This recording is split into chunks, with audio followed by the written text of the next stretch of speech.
Well, just one thing. Ray said I didn't need any introduction. Uh, I spoke somewhere one time, and somebody said that, and a guy said, "Look, he needs all the introduction he can get because I've heard him before."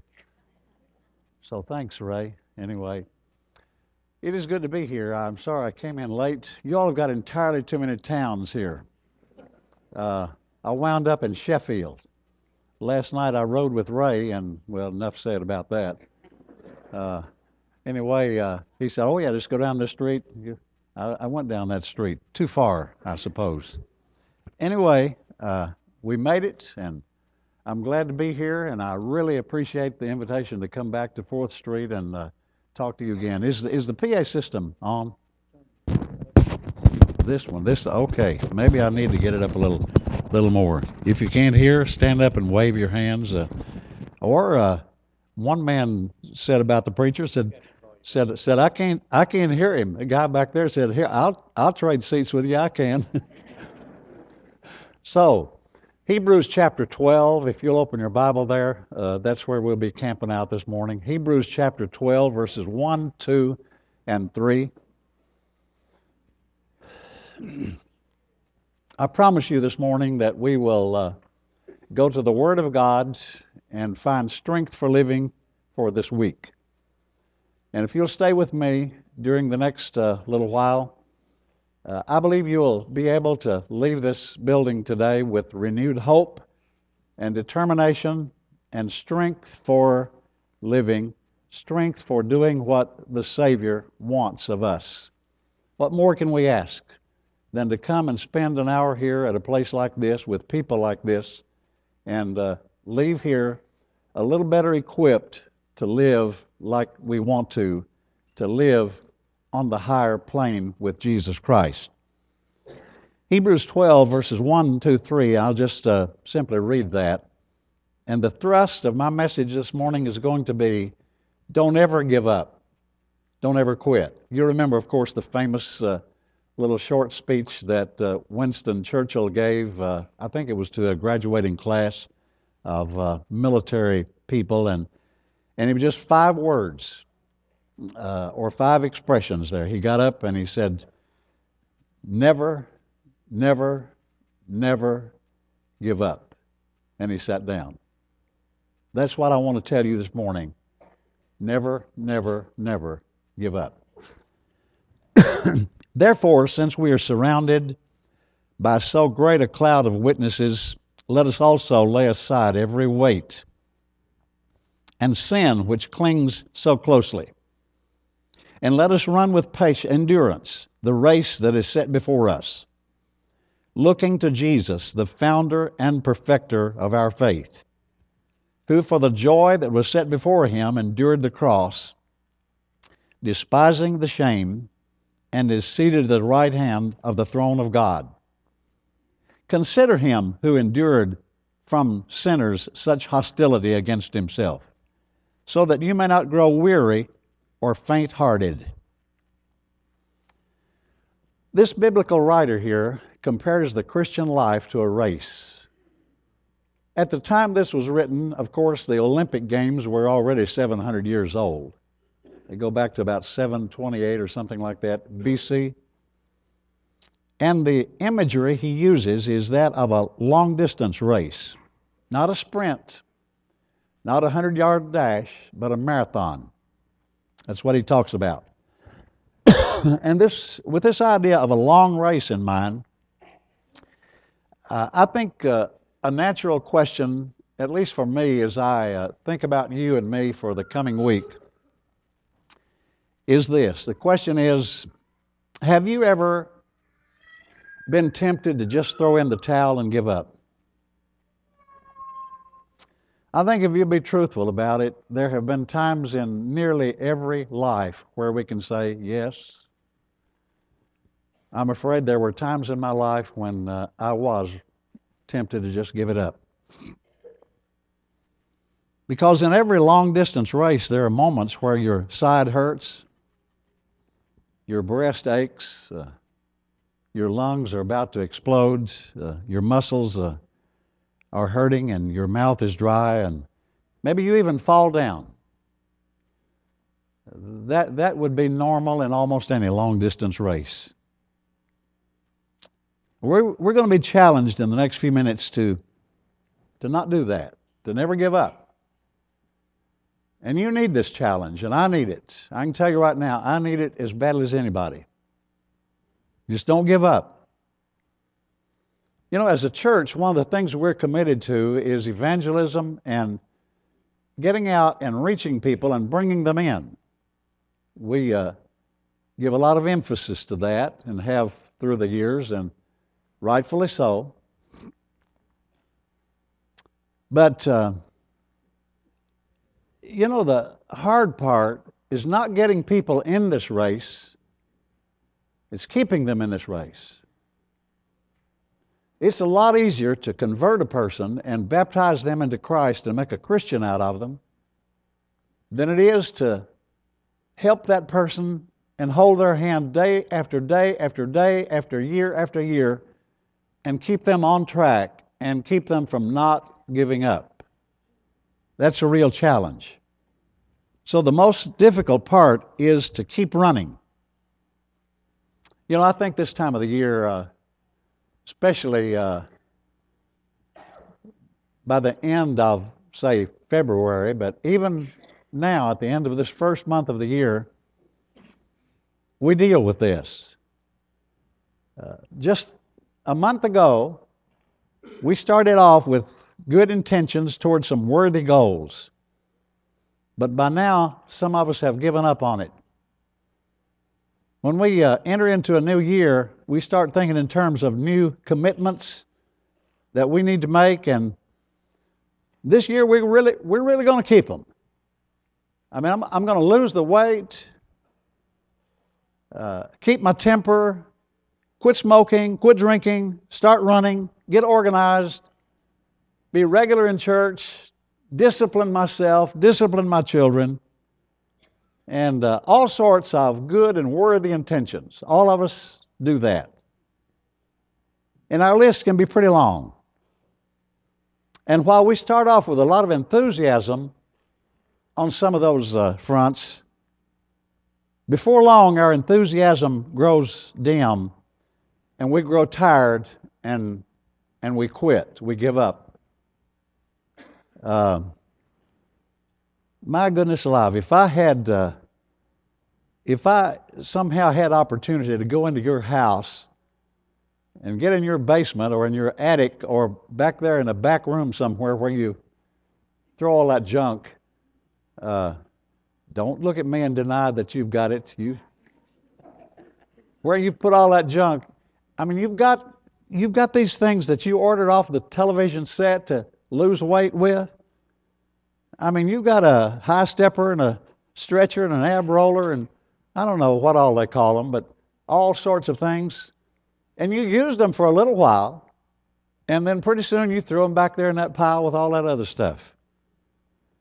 One lady said, she said, I joined this health club 6 months ago and I hadn't lost a pound. Her husband said, well, you've got to go. You don't just sit at home. Those who run the fitness centers will tell you, and I know this will surprise you, but I go to the gym 3 days a week and work on it some myself. But those who run the fitness centers will tell you that in January, the first 2 or 3 weeks of January, the parking lot is full. I mean, they're there. And they'll stay late, come early and stay late. But along about the 1st of March, you can park right up next to the building. There's not many people there anymore.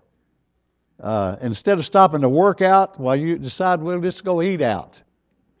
And instead of a body for life, just say, well, how about a body for a month? Or you look in the mirror and say, well, this old body, it's got me this far. I think I'll just keep it like it is. And we fill our refrigerator with Slim Fast and our pantry with rice cakes is that's one of my pet peeves. Rice cakes. That's the most awful thing I've ever tried to eat. One day I ate the lid off the ice bucket and it tastes exactly the same way. It tastes just like a rice cake. That's styrofoam. But we've got all that stuff. And then or maybe somebody brings pizza to work, or carrot cake, or something really good. They bring this stuff to work, or your favorite ice cream. And most of us have some sort of besetting food, a food that so easily tempts us or entangles us. And we just can't resist it. You just got to give in. And so you give up, you quit on that weight loss resolution that you made, and a lot of other resolutions that you made. You know what a kneeling bench is? I've done a lot of weddings. You stand up there with a couple, and they've committed their love to each other, and in some ceremonies they have a kneeling bench, and the bride and groom will walk over there and kneel down, and I will pray with them and for them. And I've seen many of them, tears running down their cheeks, because they're serious about that. They've made a commitment, and they intend to stay with that. For better, for worse, for richer, for poorer, in sickness and in health, till death do us part. Never would they imagine that 7 months later he would back his pickup up to the house and load up his things and leave. Or that she would leave a note on the kitchen table when he comes home from work. It says, "I want out. I don't love you any longer."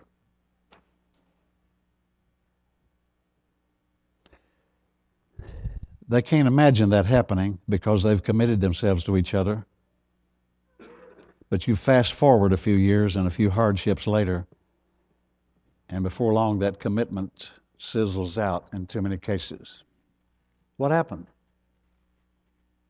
Somebody gave up. But the greatest commitment you and I will ever make is our commitment to the Lord Jesus Christ, the day we decide to be baptized into His death and to have our sins forgiven by His blood. That's the greatest commitment. We've said we're going to love the Lord our God with all of our heart, soul, mind, and strength, and we're going to live for Him till the day we die. And we come to a place like this, with people like this, to worship the Lord. And then something happens. Some time ago, maybe you made it known to the people in the audience that you believed in Jesus Christ as the Son of God. And you want Him to be your Lord and Savior. So you go with Him into His tomb and you are baptized. But I got to tell you, there are some empty seats here, and they ought to be filled with people who made that commitment back down the road, but they gave up. What happened? What happened to people like that? They were sincere. But fast forwarding from the time they were baptized, something happens, or maybe a lot of somethings happen. Am I talking to anybody here? So I want to challenge you and me to not do that.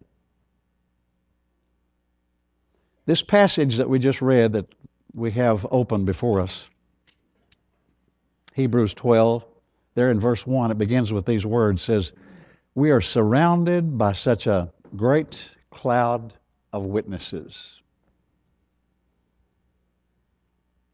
And actually, it starts out with the word therefore, and it just simply is pointing back to the previous chapter where he tells us about so many people that were great people of faith, and he said we're surrounded by those people. I get the picture there that he's trying to say we're on a racetrack. we're participating in the Olympics, and I'm on the track. And the stands are all around me. It's a great coliseum, maybe. And chapter 11 is Faith's Hall of Fame there. So we picture ourselves down on the field running the race, but up in the stands, there are all those people that he mentions in chapter 11. Way up there in the stands is a man named Noah. You know how long it took this man to build that ark? 120 years. And you know what I think Noah would want to say to me when I feel like giving up? I think Noah would want to say, look, Ken, I know how it feels when all of your neighbors think you're nuts for listening to God. That's what Noah would say to me. That's why we have his story here. And then up there in the stands is Joseph, who more than once must have said, God, what are you thinking? If you're even there, what are you thinking? Because so many things went wrong for him in his life. He was sold into slavery by his own brothers. He was put in prison for a crime he did not commit. And so maybe Joseph would like to say to me and to you, look, I know how it feels when you feel like it's just hopeless. I know what it's like to feel like God has forgotten you. But let me tell you, Joseph would say, God has not forgotten you. You may be down there in that cistern where your brothers sold you, or you may be in that prison where you are being punished for a crime you did not commit. But he says, let me tell you, God has not forgotten you. So you stay the course and don't you give up. And Moses is up there in the stands. All these people are mentioned in chapter 11 there. Moses is up there in the stands, and Moses would probably like to give a word to those of you who are leaders in the church. When you feel sometimes like you're just overwhelmed, or you feel like you're inadequate, and you just want to give up, throw in the towel. Moses would say, no, don't do that.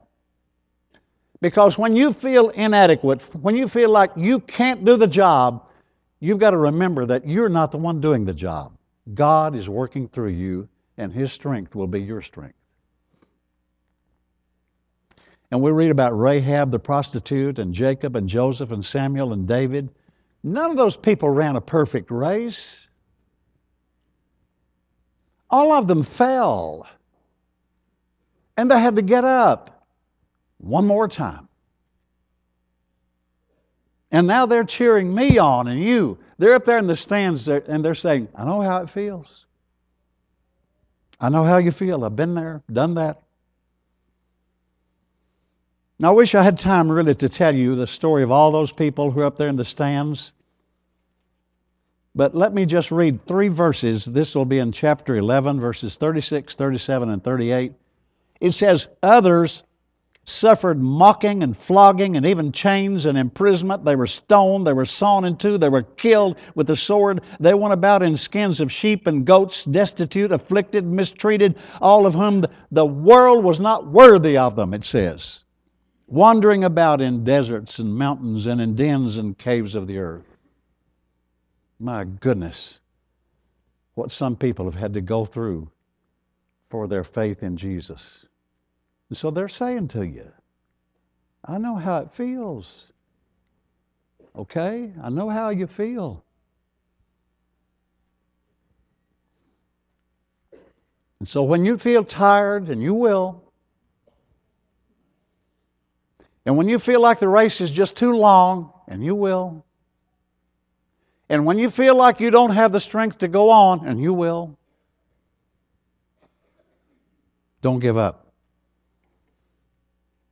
But it's not just the people up in the stands mentioned in Hebrews chapter 11 that are cheering me on. Let me tell you something. I've got a long list of people that have passed on from this life who were wonderful children of God, who went through so many hardships, and I could write you a long list of the names of so many of them. They're up there cheering me on too, and I still remember their names. And I remember the things they suffered. And they're saying, Ken, don't give up. Oh no, that's not the thing to do. So they're with me. And when you feel like you're so tired, you feel like quitting, you need to know that those people are cheering you on. And it's not just those people that have died. You're surrounded by people today. You're sitting right here in a room with people who don't want you to give up. And in the next few verses of Hebrews, 3 different times we read 2 words together where he says, let us run with endurance the race before us, and let us do this, and let us do that. The first one is here in verse 1, and it simply says, let us throw off everything that hinders. Have you got some things in your life that are hindering your Christian growth and your Christian service? You got some things in your life that you may need to kind of shuck off because they're getting in your way. And the word hinder there is actually a noun that refers to any kind of weight. Just get rid of it. You know, those jockeys that ride those big horses in the Kentucky Derby, man, they don't weigh hardly anything. I mean, and the clothes, the silks they're wearing, I mean, they're lightweight. That saddle is light. Everything is just as light as it can be. They've gotten rid of all of the extra poundage that would hinder them. And so he says to me, Ken, you need to do that too. There are some things in your life you just need to get rid of because they're hindering you as a Christian. And he's not talking about sinful things there at first, because he brings up the sin part next. He's talking about even good things in your life that may be hindering you as a Christian. He's directing us to the things that just get in the way when you're running the race that God wants you to run. And sometimes those things can be good. Someone has said if we get that we have to get rid of the good and keep what is best. And so there's some things that hinder you from really running like you ought to. I'm a car enthusiast. I love cars. I love fast cars. I like to drive fast cars, by the way. One of my heroes and a member of our church is a NASCAR driver, Ricky Stenhouse. I said to him one day, I said, man, Ricky, I'd like to get in that car with 850 horsepower and drive it. One, he said, oh no, you don't want to do that. But I would like to. But Ricky drives around that track at 200 miles an hour. And have you ever seen inside one of those cars? Man, they've stripped everything out of there that weighs anything. What are they doing? They're getting rid of the things that would hinder them. Race cars don't have luggage racks on them. They don't even have trailer hitches. They don't have anything that's unnecessary. Trailer hitches are okay and luggage racks are okay, but they're out of place if you're trying to win a race. There are things in your life that may be good and pleasant, and nothing wrong with them at all. But let me tell you, if they're getting in your way as a Christian, you need to get rid of them. It may be a hobby that takes more of your time and energy than you can spare. Or it may be a personal relationship that is hindering you as a Christian. Or it may be possessions, like the rich young ruler who walked away. You see, a cabin on the lake is a wonderful thing. I don't have a cabin on the lake. I've got several friends who do, and I've used theirs. I kind of like that better anyway. I don't have to pay the insurance and upkeep. But it might be a cabin on the lake, and cabin on the lakes are wonderful. But let me tell you something. If they get so appealing to you that they take up all your time and energy and keep you away from your service to God, a cabin on the lake can be a bad thing. Maybe you have something in your life that's hindering you from running the race like you ought to. Back there in Hebrews, the 10th chapter, just 2 chapters back, he talks about things that were hindering these people, and he says, be careful and let's not give up meeting together for worship. That's my paraphrase. Just don't give up on that. Don't give up meeting together, as some are in the habit of doing. I believe what he is saying there to me is you need to make, in your family, you need to make church attendance a non-negotiable. There are some things that are negotiable with your children, but church attendance should be a non-negotiable. And if you're going to run this race and win, you need a place like this and people like these to help you. We come here and we get our batteries charged and recharged and renewed. And so today in your family, I want to challenge you to establish a rule and live by it. Let your children know that for us, going to church and worshiping God is non-negotiable. Because every day you're getting hammered by the world. They're throwing everything at us. Materialism, greed, selfishness, mean-spirited attitudes, cultural propaganda. They're throwing all of that at us. And you just need a place where you can come and keep your spiritual equilibrium restored. So make it a non-negotiable. 2 Corinthians 4:16, the Bible says the reason why we never give up is that we are being renewed every day. So throw off whatever is hindering you. You remember Superman, don't you? I'm not talking about Reeves. I'm talking the real Superman. Way back there when? Back in Ray's day. I mean, yeah, he could leap tall buildings and he was faster than a speeding bullet.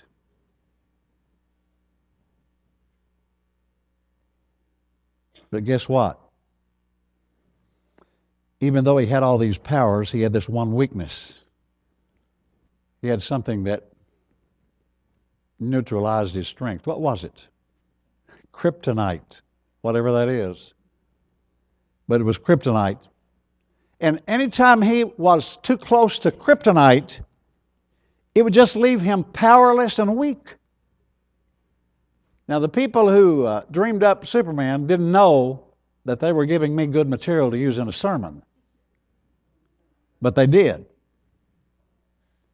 There are some things that I just don't need to get too close to, okay? Because when I get too close to them, it makes me weak and powerless and helpless. And that's what he's saying there. Get rid of the sin that so easily entangles you or that is so close to you. For David, it was probably lust. For Samson, it was pride. For Judas, it was greed. I don't know what it is for you. I've got my own list. I'm too busy working on that. Just be careful that you cast aside the things that are neutralizing your spiritual strength. Sometimes your sin will knock you down, but you need to just get up and keep running. Maybe you saw the movie Chariots of Fire. I saw it twice. Slept through it the first time, I think, but anyway. I saw it the second time and I stayed awake. I watched all of it. You remember the scene that it may have looked like a scene out of Hollywood fiction, but it was not. It was real. It was true. Little Eric. Eric had run in a meet between Ireland and Scotland and England before this, and it was a 440 race. The gun fired, and there was a lot of shoving to get to the inside front lane. And as little Eric made his way, or tried to make his way to the inside lane, he got his feet tangled up with another racer or two, and he fell. And he sat there dazed for a moment and not knowing whether he could get up. And an official said to him, "Get up, son, get up and run." So he jumped up and started running. He was 20 yards behind him. That's a pretty good distance to be behind in a 440. He took off after the pack and he pulled into fourth place, 10 yards behind the leader. With 40 yards to go, he pulled into third place and then second. And then when they got to the tape, he passed the leader, stuck out his chest, and just barely won. But he collapsed on the track in total exhaustion. Medical personnel had to carry him off. In case you don't know it, there's going to be times in your Christian life when you get knocked down. Listen, let me tell you something. We don't need to be pretending here, okay? This should be a truthful audience. We don't need to make any pretense today. Everyone here has scars. We got scars. Scars where we've fallen down. And maybe some of us hit the cinders pretty hard. But listen to me. You get up one more time. And set aside everything that so easily besets you and the sin that clings to you. You set that aside and put it out of your life and get busy concentrating on the race that you're running. The second phrase he uses there, he says, "Let us run with endurance or perseverance the race marked out for us." The key word there is endurance or perseverance. It's the call to never quit, never give up, but run with endurance. And we all love that never quit attitude. I love to read autobiographies, and I've got Bear Bryant's autobiography there, Tony Dungy, people like that. And in those books will be stories about athletes that had a never give up attitude or a don't quit attitude. That's what a coach likes. He likes that more than he likes talent. He likes the don't quit attitude, don't give up. And we all love that, but it's not always demonstrated in my life or yours. Sometimes when the going gets tough, it's so easy to say, "Man, I need a breather. I need to take a breather." Let me tell you something. In a marathon race, you don't take breathers. There's no timeout in a marathon. Some of you sitting right here within these walls this morning are in this stage where you feel like quitting. You may be questioning your faith. You may be even questioning your own commitment or your own sincerity. We all have our problems in those areas. Maybe you thought when you became a Christian things would be good and that you would not have these problems, but you discovered that when you follow Jesus, there are a lot of headaches.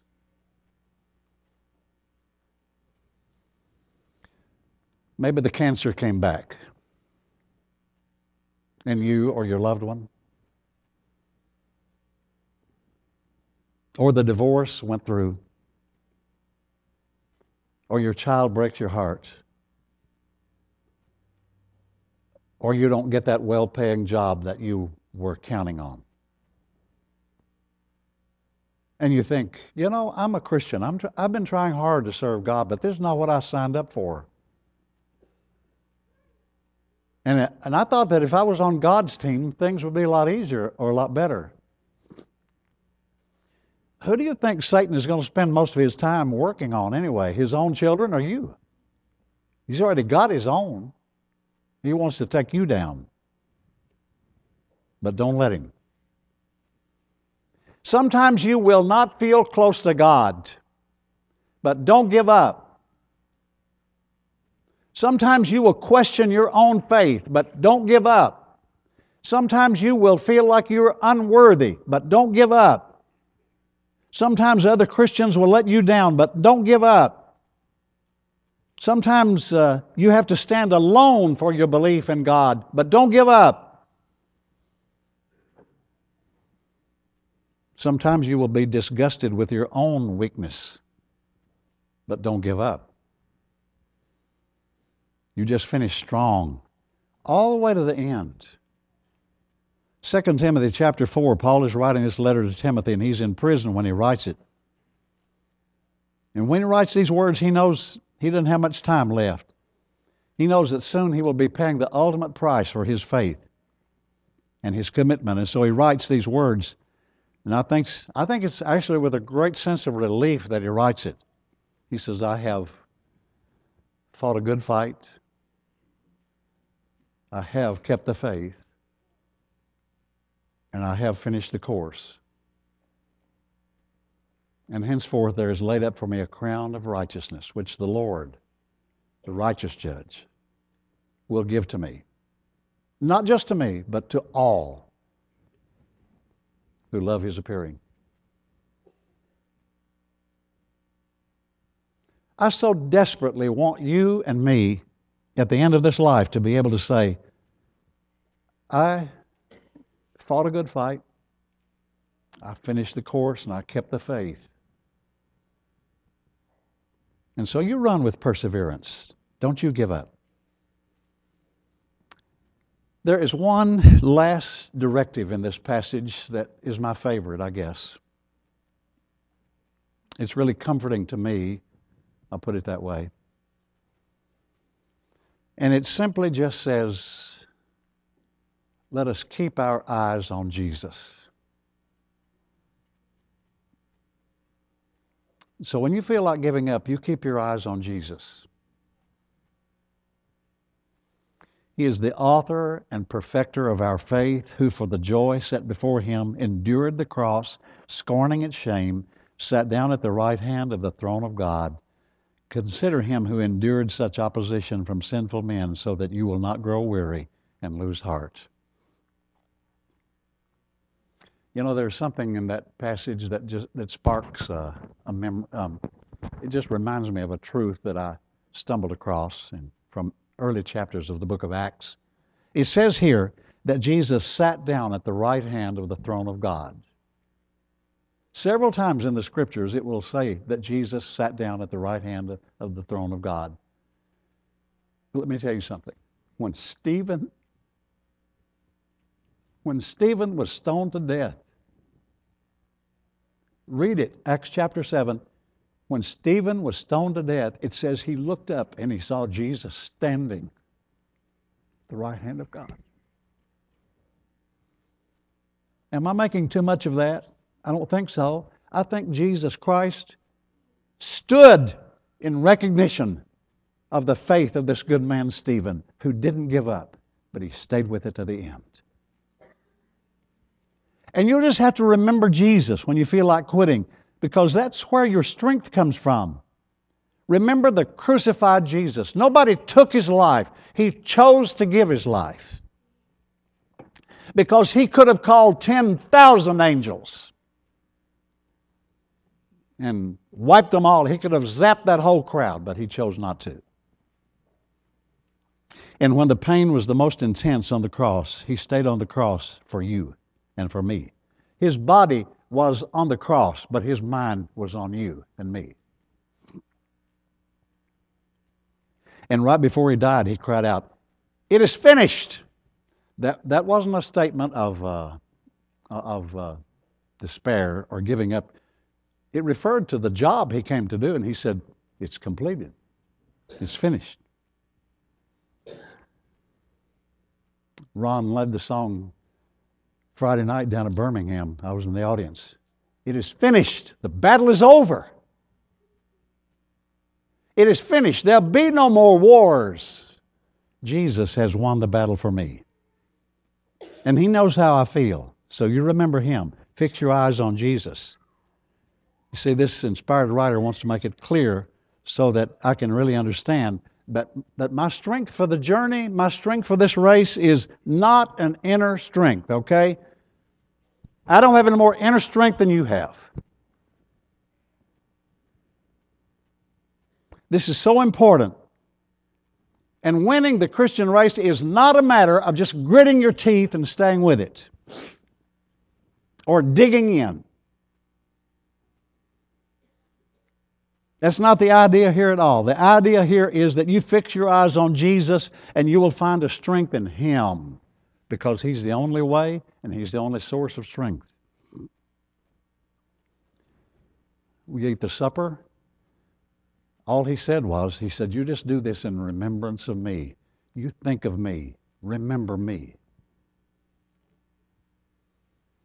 And you'll find your strength in Him. Isaiah 40 verse 29 says, He gives strength to the weary.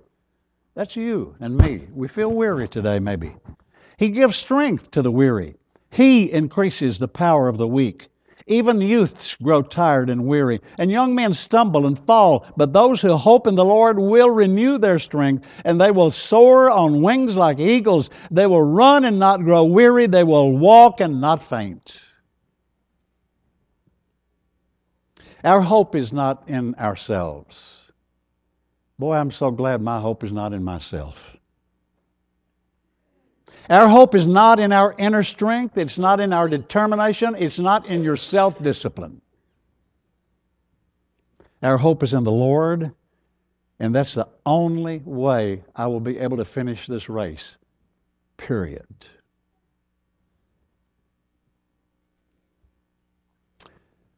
I love the story of Ricky Hoyt. Pull it up on the internet sometime, just read about it. This is not imaginary stuff. And he finished one of the most difficult of all races, the Ironman triathlon, where you, swim 2 miles, ride a bike 100 miles, and run 26 miles. Ricky finished that race. But what's so incredible about it is that Ricky Hoyt was in a wheelchair.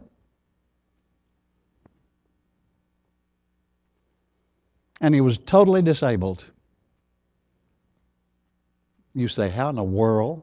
Are you telling me that Ricky Hoyt finished the Ironman triathlon? He was in a wheelchair and disabled? You trying to make me believe that? Yeah, I'm trying to make you believe it.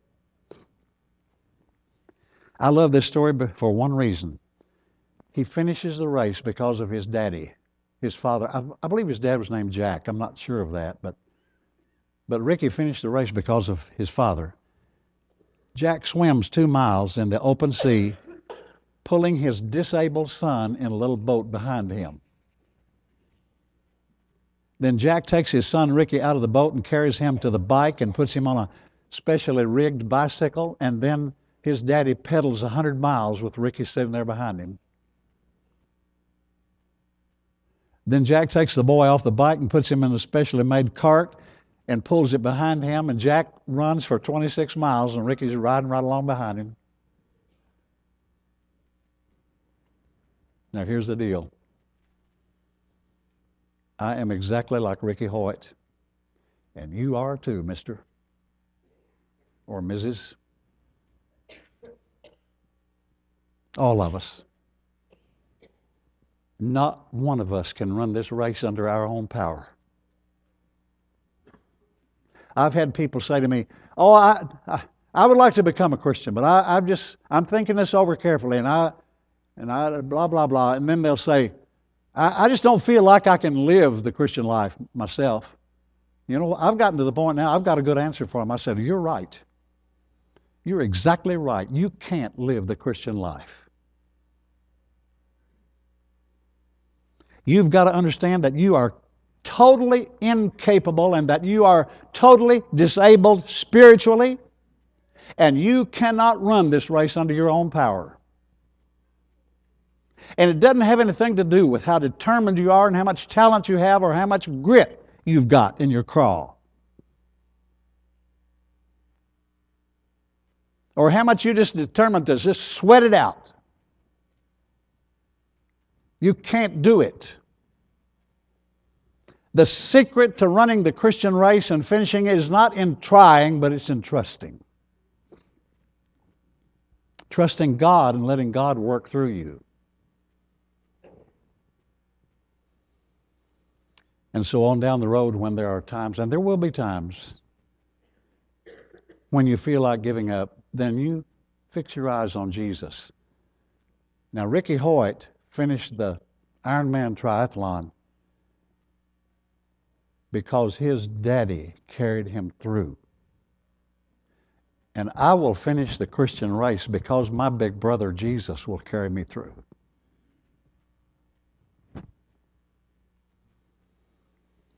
I know there's some of you sitting in this audience, if it's anything like normal or average, you're sitting here and you've been trying to fight this fight under your own power. You've been trying to run this race by yourself, and you're getting shellacked. And you're tired and you want to give up. But I want to call you to the greatest commitment you'll ever make, and that is the commitment to stay close to Jesus, keep your eyes on Jesus and trust Him and obey His word. Become a Christian and then just keep on living with Him and for Him. And sometimes the race is hard, sometimes it's long, but you'll have to run the race under the power of someone else, not yourself. And Jesus will be there to help you. So help me, He will be there to help you. I won't share these things with you because they need to be just kept locked up in my own heart for my own benefit. But I think you and I both could sit down with a little notepad and we could write times when we could write about times when we would never have made it except through the power of Jesus. It's just too hard. So we have gathered here together this morning in this comfortable place, and we have remembered the Lord. I want to encourage you to remember Him every day, every hour of the day, and don't let His image fade in your mind. Keep close to the Lord. Trust in His power. Do not trust your own power or your family's power or your possessions' power or anything else. Just trust Him to carry you through. And next Sunday, you'll be able to come back to this place and say, thank God, I have a Savior. Now, if you've never committed yourself to Jesus, then it'd be an awfully good time to act on that today. If you know what to do, then you come forward and let's do it. If you don't understand what to do, you come forward and we'll talk about it. We'll open the Bible and we'll talk about it. That's the deal. Let's stand and sing. Just as I am without one plea, but that thy blood was shed for me, and that thou bidst me come to thee, O Lamb of God, I come. I come, just as I am, and waiting not to rid my soul of one dark blot, and shame whose blood can cleanse the spot, O Lamb of God, I come, I come, just as I am. Thy love unknown has broken every barrier down, now to be thine, yea, thine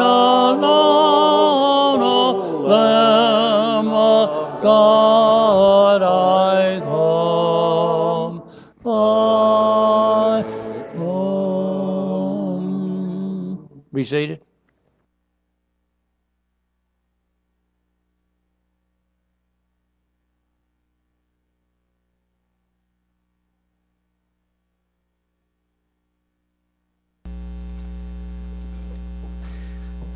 In a moment, I'd like to ask Brother Ralph, if he will, to come say a prayer on behalf of Blanda Roberts and their family, even. And she comes this morning saying that she wants prayers to be able to give God control of everything. She says she writes about it being hard the past few months, 6 months, and God has taught her to be humble and to have faith, and she wants more prayers for that. Been out of a job for a while, and just wants prayers about these things, and just really concerned about it, and wants our prayers as a congregation, and we will be there for you, and you know that, but we will certainly take this to before the Father right now.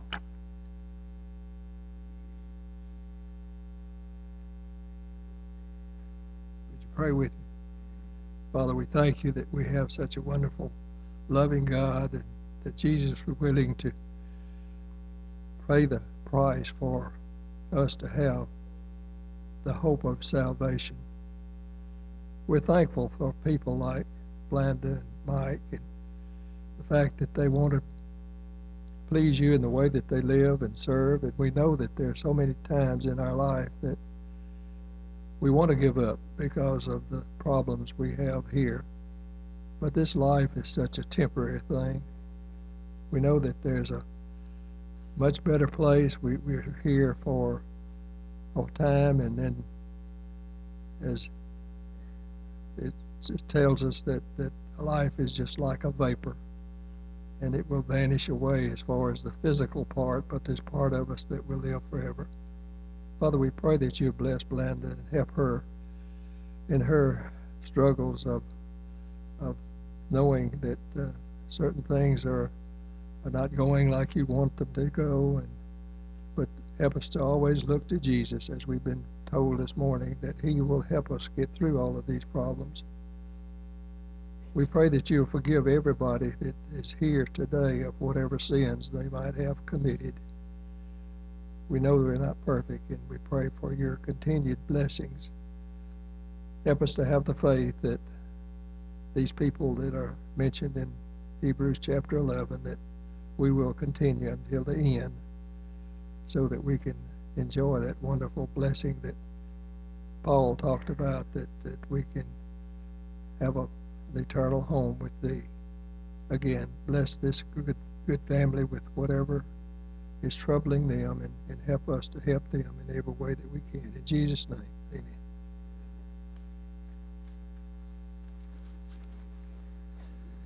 Thank you, Blanda.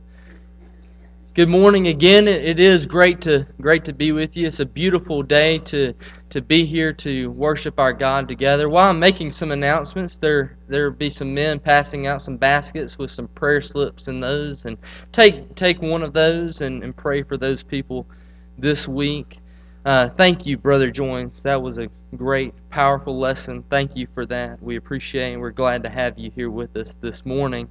Be sure to grab a Pew News that has a lot of announcements in it that I won't get to this morning, but a lot of things in it that are special prayer requests and others that need our prayers and upcoming events. Please be sure to get one of those. Of note, be sure to remember Betty Robinson. She is in ECM and CCU. She went there earlier this week, and she needs our prayers, along with others like Sue Hall and Gladys Wells and Carlos McMullins and many others who are in rehab right now. They need our prayers to